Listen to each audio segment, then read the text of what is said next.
राम कथा छेपक व्यंग्य हरिशंकर परसाई। एक पुरानी पोथी में मुझे ये दो प्रसंग मिले हैं।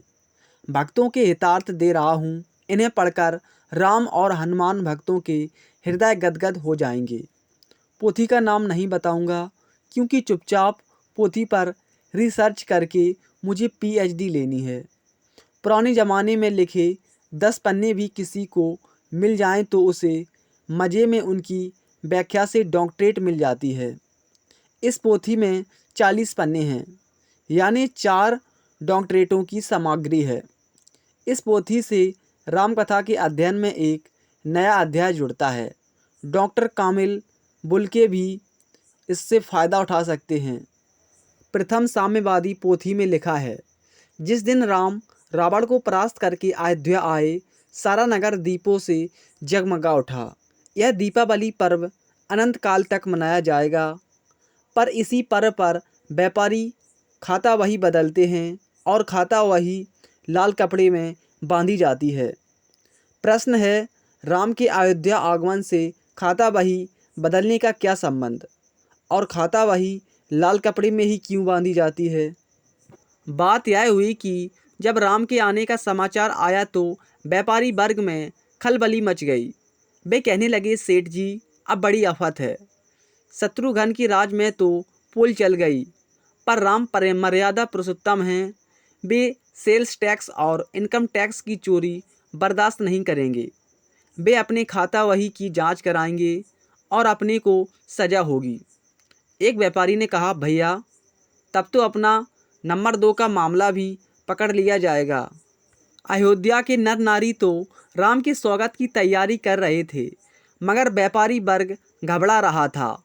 अयोध्या पहुंचने के पहले ही राम को मालूम हो गया था कि उधर बड़ी पोल है। उन्होंने हनुमान को बुलाकर कहा, सुनो पवनसुत, युद्ध तो हम जीत गए लंका में, पर अयोध्या में हमें रावण से बड़े शत्रु का सामना करना पड़ेगा। वह है व्यापारी वर्ग का भ्रष्टाचार। बड़े बड़े वीर व्यापारी के सामने परास्त हो जाते हैं। तुम अतुलित बल बुद्धि निधान हो। मैं तुम्हें एनफोर्समेंट ब्रांच का डायरेक्टर नियुक्त करता हूँ। तुम अयोध्या पहुंचकर व्यापारियों की खाता बहियों की जांच करो और झूठे हिसाब पकड़ो, सख्त से सख्त सजा दो। इधर व्यापारियों में हड़कंप मच गया। कहने लगे, अरे भैया, अब तो मरे। हनुमान जी एनफोर्स ब्रांच के डायरेक्टर नियुक्त हो गए। बड़े कठोर आदमी हैं। शादी ब्याह नहीं किया, ना बाल बच्चे, घूस भी नहीं चलेगी।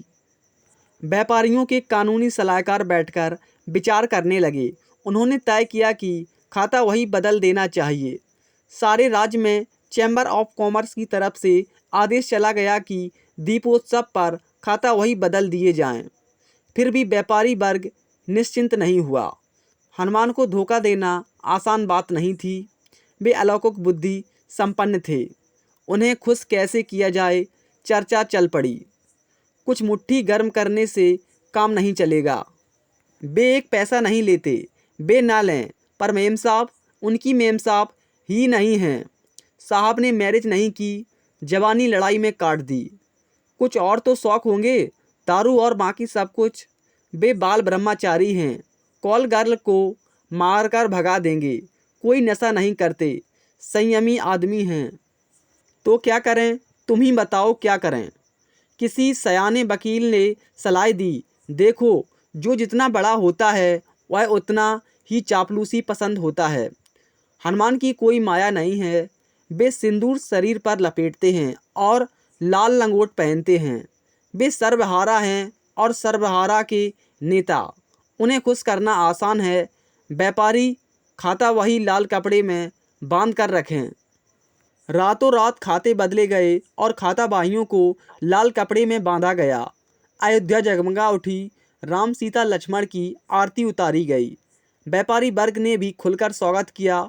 वे हनुमान को घेरे हुए उनकी जय भी बोलते रहे। दूसरे दिन हनुमान कुछ दरोगाओं को लेकर अयोध्या के बाजार में निकल पड़े। पहले व्यापारी के पास गए, बोले, खाता वही निकालो, जांच होगी। व्यापारी ने लाल बस्ता निकालकर आगे रख दिया। हनुमान ने देखा, लंगोट का और बस्ते का कपड़ा एक है। खुश हुए, बोले, मेरे लंगोट के कपड़े में खाता बही बांधते हो? व्यापारी ने कहा, हाँ, बल बुद्धि निधान हम आपके भक्त हैं, आपकी पूजा करते हैं, आपके निशान को अपना निशान मानते हैं। हनुमान गदगद हो गए। व्यापारी ने कहा, बस्ता खोलूं? हिसाब की जांच कर लीजिए। हनुमान ने कहा, रहने दो, मेरा भक्त बेईमान नहीं हो सकता। हनुमान जहाँ भी जाते लाल लंगोट के कपड़े में बंधे खाता बही देखते। वे बहुत खुश हुए। उन्होंने किसी हिसाब की जांच नहीं की। रामचंद्र को रिपोर्ट दी कि अयोध्या के व्यापारी बड़े ईमानदार हैं, उनके हिसाब बिल्कुल ठीक हैं। हनुमान विश्व के प्रथम साम्यवादी थे। वे सर्वहारा के नेता थे। उन्हीं का लाल रंग आज के साम्यवादियों ने लिया है। पर सर्वहारा के नेता को सावधान रहना चाहिए कि उसकी लंगोट से बुर्जियों अपने खाता बही न बांध लें। दूसरा, प्रथम स्मगलर। लक्ष्मण मेघनाथ की शक्ति से घायल पड़े थे। हनुमान उनकी प्राण रक्षा के लिए हिमाचल प्रदेश से संजीवनी नाम की दवा लेकर लौट रहे थे कि अयोध्या के नाके पकड़ लिए गए। पकड़ने वाले नाकेदार को पीटकर हनुमान लिटा दिया। राजधानी में हल्ला हो गया कि बड़ा बलशाली स्मगलर आया हुआ है। पूरा फोर्स भी उसका मुकाबला नहीं कर पा रहा। आखिर भरत और शत्रुघ्न आए। अपने आराध्य रामचंद्र के भाइयों को देखकर हनुमान दब गए। शत्रुघ्न ने कहा, इन स्मगलरों के मारे हमारी नाक में दम है भैया। आप तो संन्यास लेकर बैठ गए हैं, मुझे भुगतना पड़ता है। भरत ने हनुमान से पूछा, कहाँ से आ रहे हो? हनुमान, हिमाचल प्रदेश से।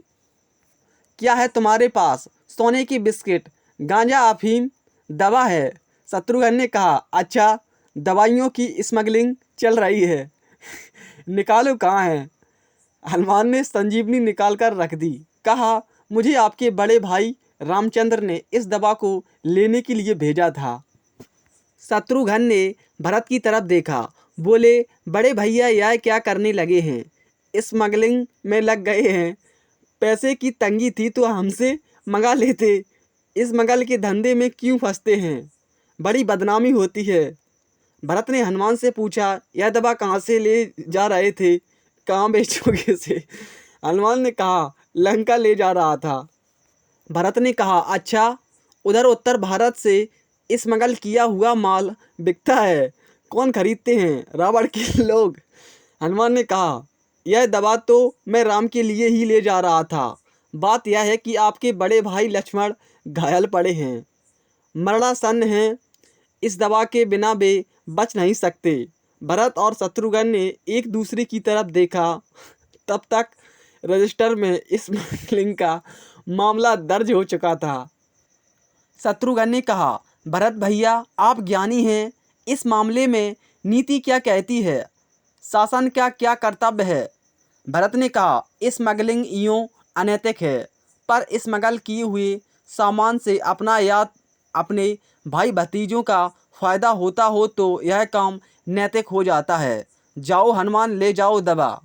मुंशी ने कहा, रजिस्टर का यह पन्ना फाड़ दो। उम्मीद करता हूँ दोस्तों आप लोगों को हरिशंकर परसाई जी का यह व्यंग पसंद आया होगा। अगर आप लोगों को यह व्यंग अच्छा लगा हो तो इसे आप अपने दोस्तों जानकारों में शेयर कर सकते हैं। वीडियो को लाइक करिए तथा चैनल को सब्सक्राइब करना ना भूलें। तब तक पढ़ते रहिए और व्यंगों को, कहानियों को और मोटिवेशनल विचारों को। मिलते हैं अगली वीडियो में।